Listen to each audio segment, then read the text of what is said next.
Good evening, everyone. I know this edition is a little overdue, but it's about time that it get completed.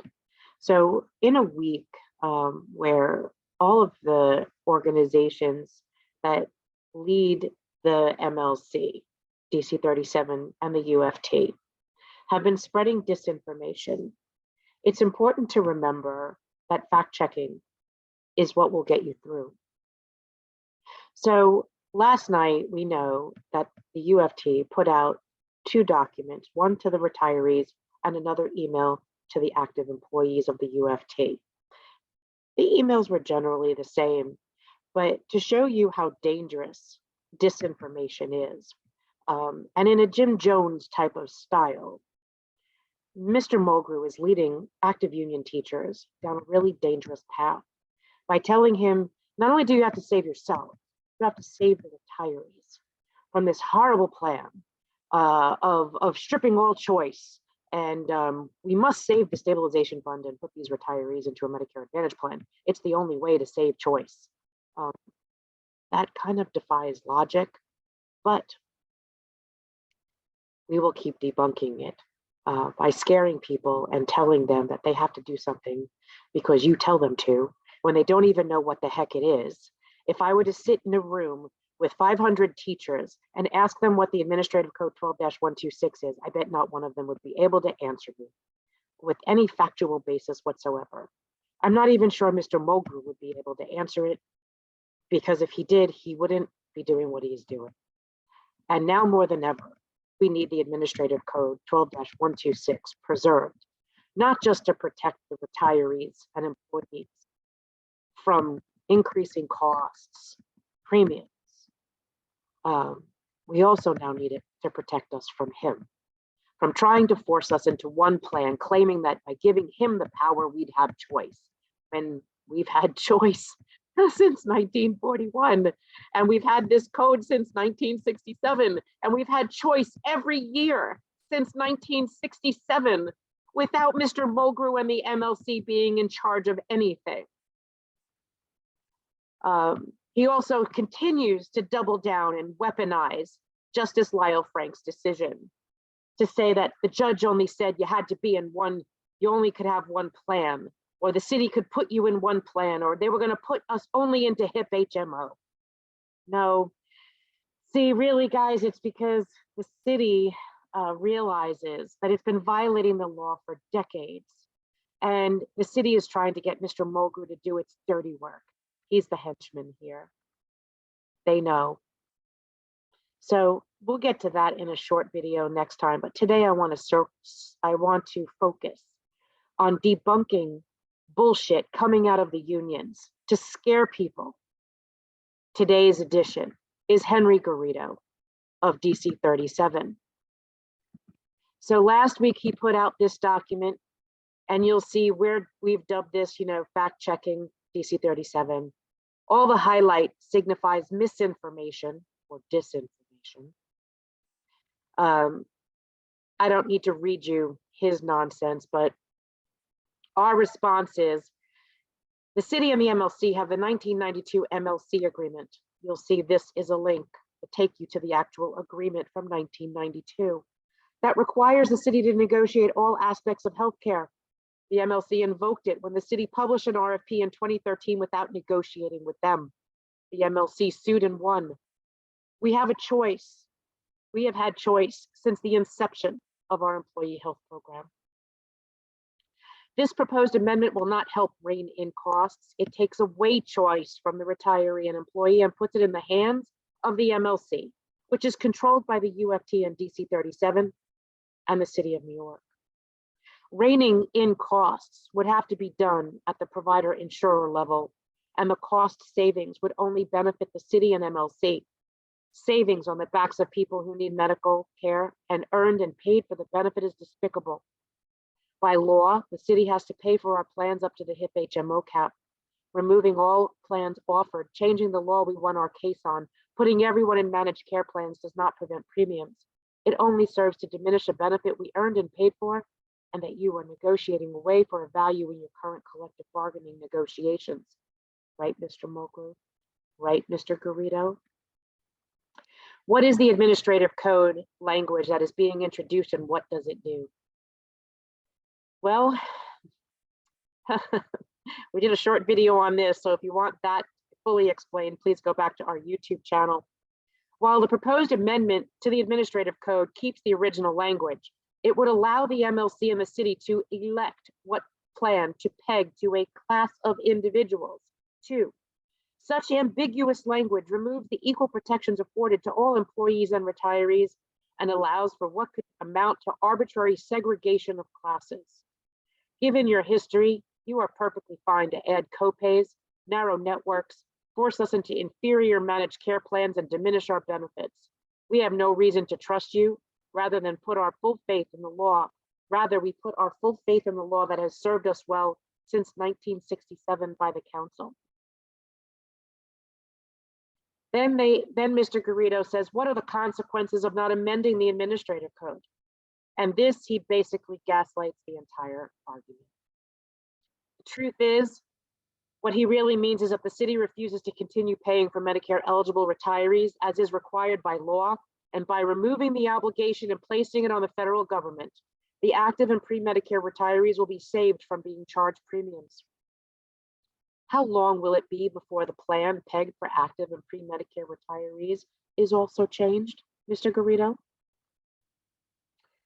What is the status of the appeal? Why not wait for the judge's decision?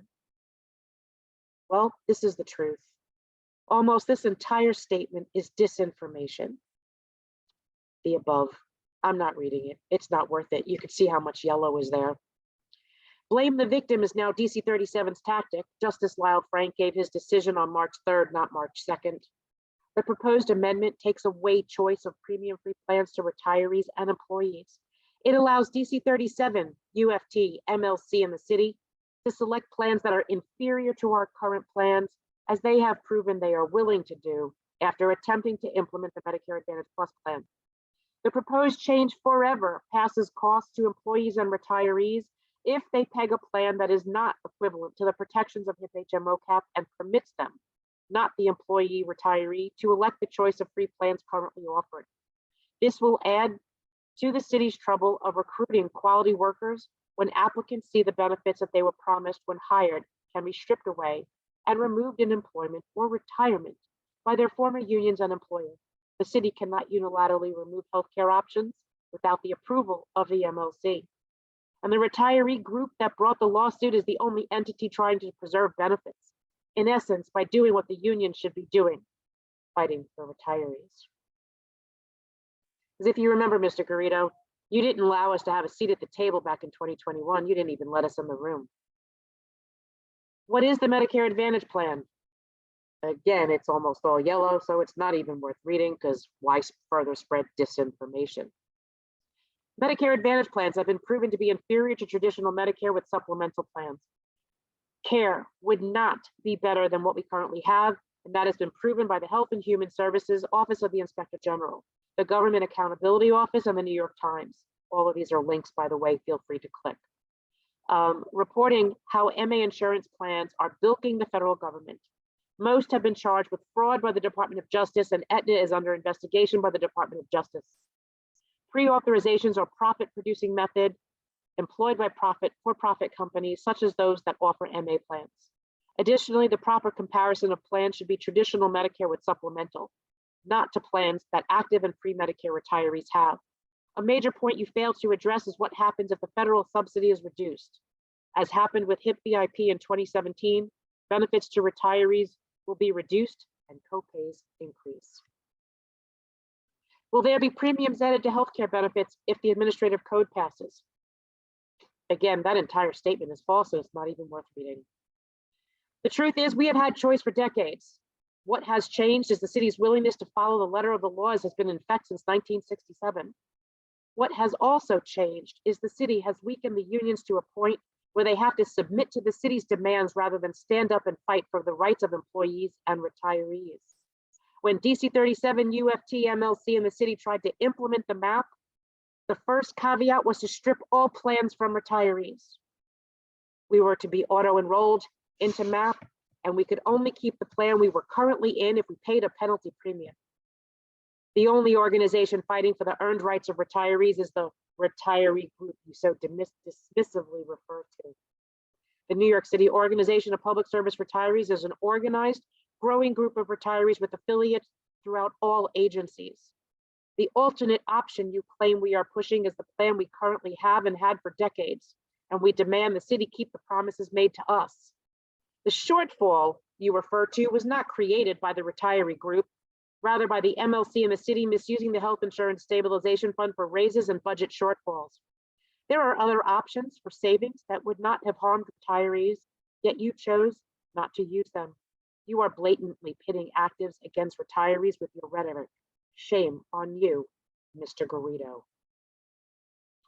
Why do we have to do this now?